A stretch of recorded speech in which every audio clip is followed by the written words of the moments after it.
안녕하세요. 가성비월드입니다. 오늘은 무역 이야기를 해보겠습니다. 한중무역, 한국의 중국 수출 이야기입니다. 몇 년 전부터 대중무역이 폭망했다.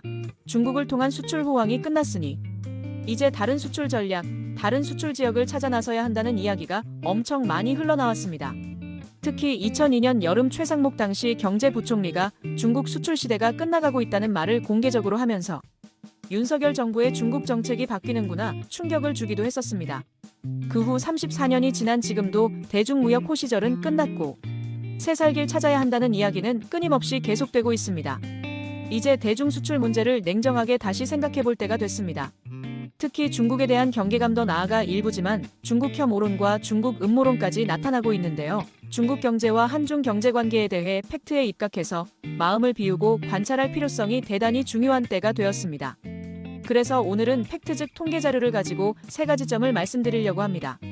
첫째는 대중무역 폭망론은 과장됐다는 거고요. 둘째로 중국은 여전히 우리의 가장 중요한 무역 파트너라는 점이고요. 셋째는 한중무역의 새로운 변화에 주목하고 이 변화 방향에 걸맞는 중국 활용 및 중국 협력 방안을 찾아내야 한다는 것입니다. 자, 이제 첫 번째 자료를 보시죠. 최근 수년간 대중 수출이 부진한 건 분명한 사실입니다. 그렇지만 과장해선 안 됩니다. 폭망 수준은 아니라는 거죠.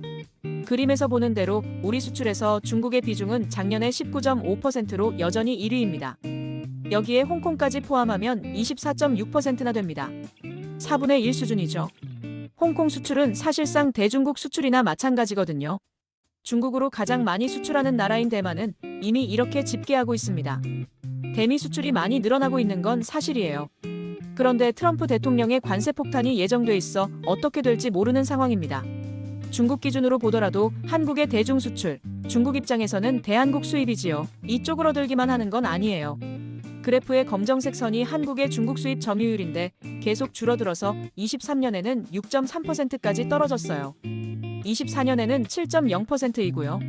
하지만 한국은 여전히 중국의 제2위 수입 상대국이에요. 근데 여기서 주목할 만한 동향이 있어요. 바로 중국의 주요 수입 상대국들 모두 중국 수입 점유율이 떨어지고 있는 거지요. 대만, 한국, 미국, 일본, 독일 이 5개 국가가 대중국 수출 빅5 국가들인데 그래프에서 보는 것처럼 이 5개국 모두 수입 점유율이 내려가고 있어요. 특히 일본과 독일은 우리보다 훨씬 더 심각하지요. 대신 호주, 브라질, 러시아 등 자원국의 비중이 높아지고 있어요. 말레이시아, 베트남 등 동남아 국가의 비중도 빠른 속도로 커지고 있고요. 중국의 경제 성장이 계속되면서 원유, 철광석 등의 자원 수입이 늘어나고 중국이 동남아 지역에서 원부자재 수입을 많이 하기 때문이지요. 결국 우리의 중국 수입 점유율이 줄어드는 건 맞지만 이건 대중 수출 상위 5개국의 공통된 현상이고 최근 24년에는 회복되기도 한다는 걸 알 수 있어요.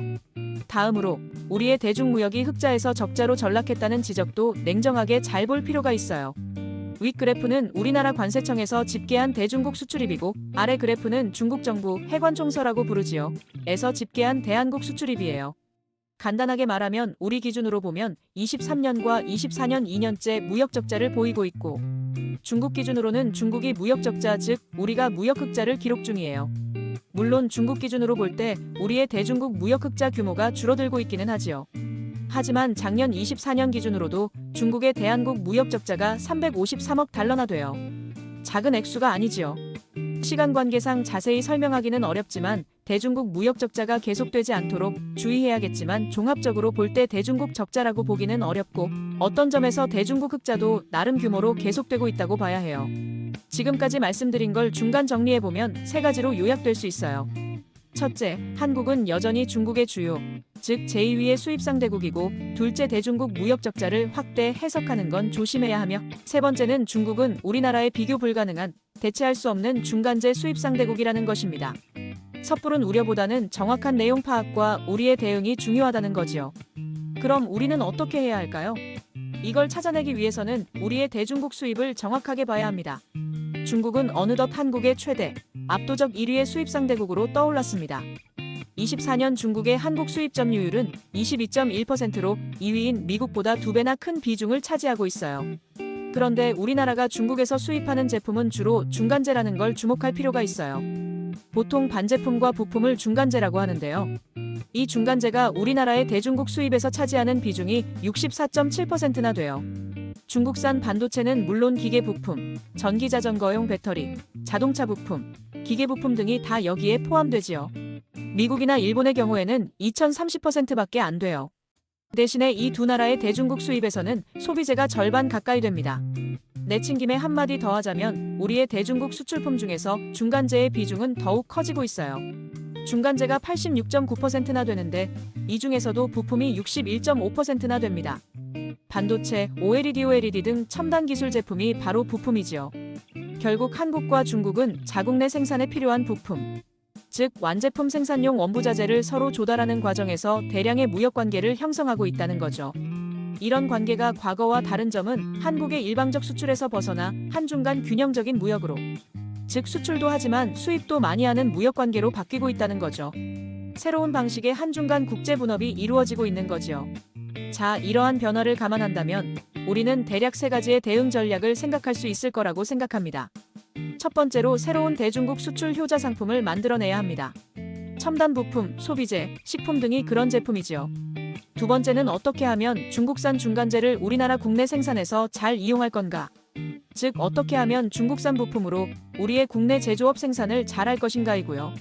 세 번째는 새로운 한중 분업이 잘 작동되도록 한중 간의 협력 관계, 즉 협력틀을 잘 만들고 운용해야 합니다. 특히 미국 트럼프발 무역 환경 변화 속에서 서로 도움을 줄 수 있는 방안을 마련해 가야 한다고 봅니다. 오늘은 통계 자료를 가지고 큰 변화 방향과 대응 방향을 짚어봤는데요. 우리 기업이나 정부 모두 더 정교하고 융통성 있고 구체적인 방안을 찾아가야겠죠. 오늘은 이상 마치겠습니다. 감사합니다.